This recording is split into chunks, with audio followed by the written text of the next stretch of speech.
O Issa Agostinho e o Wellington Calazans estão connosco para mais uma vez olharem aqui para as notas da atualidade internacional. Wellington, boa noite e bem-vindo igualmente.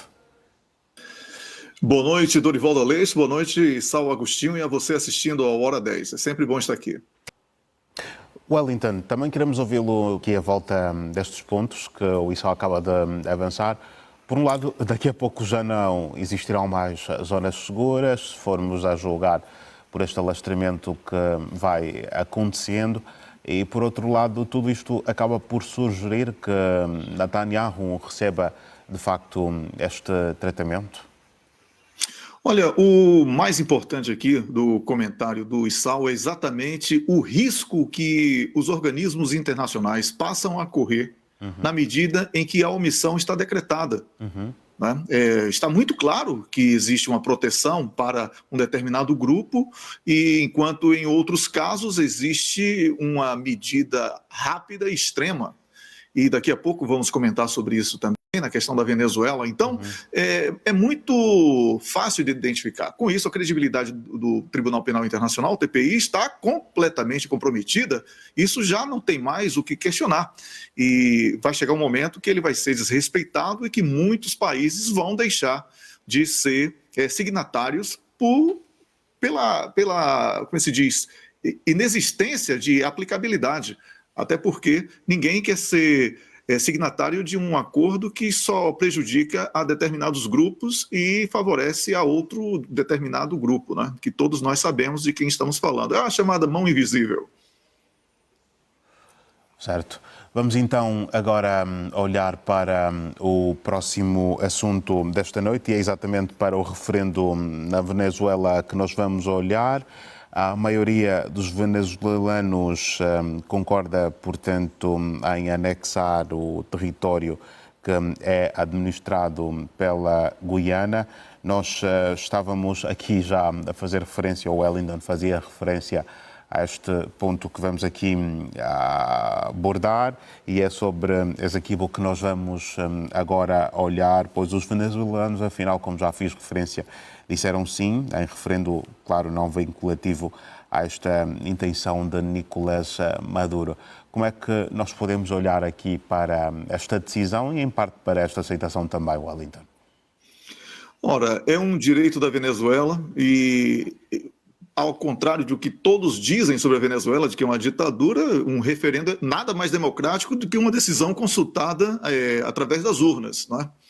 E é um direito, sim, porque está provado por historiadores que aquela decisão de há mais de 100 anos sobre a cessão do território para a formação da Guiana foi uma fraude, e com juízes nitidamente tendenciosos, e depois houve uma resolução das Nações Unidas para que a Venezuela fosse reconhecida como a proprietária daquele território. Essa reivindicação, porque a imprensa tem falado muito pouco sobre isso, a reivindicação dos venezuelanos é para o cumprimento da decisão das Nações Unidas. Então, muito pouco tem sido noticiado. Estão preferindo resgatar o julgamento de há 100 anos. Mas foi algo extremamente pensado. A Venezuela não está sozinha nessa decisão. Obviamente que a Venezuela está brigando contra grandes interesses do Reino Unido, da Holanda, da França e também dos Estados Unidos da América naquela região. É um absurdo que nos tempos de hoje tenhamos na América do Sul, né, terrenos vinculados a países colonizadores. Já acabou o tempo de colônia e isso tem que ficar muito claro. E os venezuelanos votaram, na sua maioria, 95%, apesar da adesão não ter sido tão expressiva como a expectativa foi criada, mas mais de 50%, que foram às urnas, decidiram, com 95% dos votos apurados, pela incorporação desse Estado, vamos chamar assim, para o domínio dos venezuelanos. Então, se você me pergunta, vai ter guerra? O ambiente é de guerra. A Venezuela foi preparada para isso, está equipada militarmente para isso, já existe a presença de mercenários para defender o lado da Guiana, e com isso nós vamos ter, sim, lamentavelmente, notícias sobre confrontos, porque já começaram até de certa forma, mas ainda de maneira muito embrionária. E isso também para a satisfação, não pelo episódio, mas pela questão da informação, foi algo que já vinha sendo antecipado aqui nos nossos comentários, no Hora 10 e também no Conexão Angola, que aquela região da Amazônia estava sob disputa e aquele debate estava sendo escondido. Mas agora, lamentavelmente, vem dessa maneira, com um volume muito grande de informações, muitas distorcidas, mas a verdade é que as Nações Unidas reconheciam e reconhecem até aqui os venezuelanos como verdadeiros proprietários daquela área.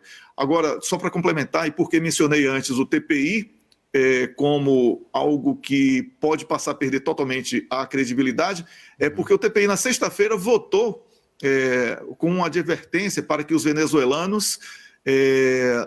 o Tribunal Internacional de Justiça, né, na verdade, foi o Tribunal Internacional de Justiça que ordenou na sexta-feira que a Venezuela não tomasse qualquer medida que pudesse alterar o controle, né, da Guiana sobre aquela área em disputa. Mas os juízes não proibiram especificamente as autoridades de realizarem o referendo de 5 perguntas de domingo.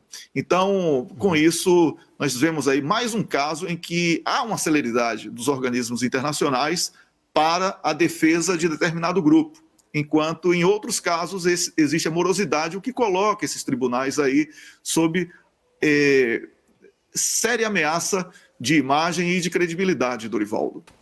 Wellington, vamos agora conversar aqui sobre a China e a Bielorrússia. O líder chinês e o líder bielorrusso, o seu homólogo, mantiveram um encontro nesta segunda-feira em Pequim. Isto acontece pela segunda vez ainda este ano, mas olhando particularmente para o encontro de hoje, o que é que o mesmo nos propõe? Ora, Dorivaldo, já havia também sido prognosticado, não é, aqui por mim e pelo colega Sal em outro momento, quando falávamos sobre a importância dessa aproximação entre a China e a Bielorrússia, até porque é uma extensão da parceria da China com a Rússia. E o presidente chinês Xi Jinping, quando reuniu com o bielorrusso Alexander Lukashenko, ele propôs um aprofundamento da parceria estratégica entre os dois países em setores muito importantes para o desenvolvimento da Bielorrússia, que é um pouco marginalizada, como todos nós sabemos, em função da ligação que tem diretamente com a Rússia. E o Parque Industrial China-Bielorrússia, por exemplo, irá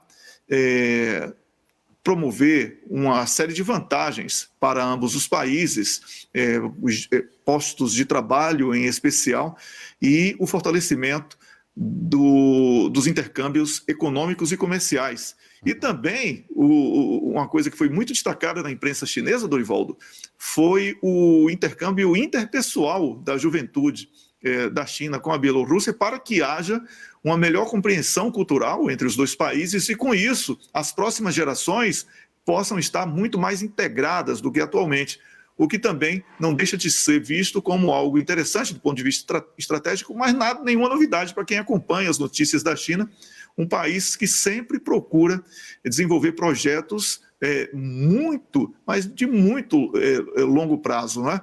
E, com isso, já vai trabalhando aí as futuras gerações para essa aproximação. Então, a expectativa, obviamente, desagrada aos europeus, e em especial da União Europeia, porque enxergam cada aproximação da China como uma ameaça e também, ao mesmo tempo em que agrada a China, a Rússia e aos bielorrussos em especial. Por isso, eu vejo como algo que ainda teremos muito que comentar, especialmente por causa das ligações fronteiriças, né, que eles pretendem buscar a construção de meios que facilitem a ligação entre os dois países, o transfronteiriço, como eles chamam, transporte transfronteiriço. Então, Dorivaldo, muito emprego, direto, indireto, um incremento econômico muito grande para, especialmente, Bielorrússia, que precisa muito desse apoio, e esperamos que seja bom e que, com isso, possamos ter aqui notícias boas também para comentar. Vou, portanto, agradecer a presença dos dois em mais uma edição aqui do Hora 10 da Noite. Obrigado, Wellington Calazans e Isao Agostinho. Um forte abraço para os dois, uma ótima semana e até amanhã. Até amanhã, boa noite, um grande abraço, Isao, e também a você, Dorivaldo, e a você assistindo. Até amanhã, no mesmo horário.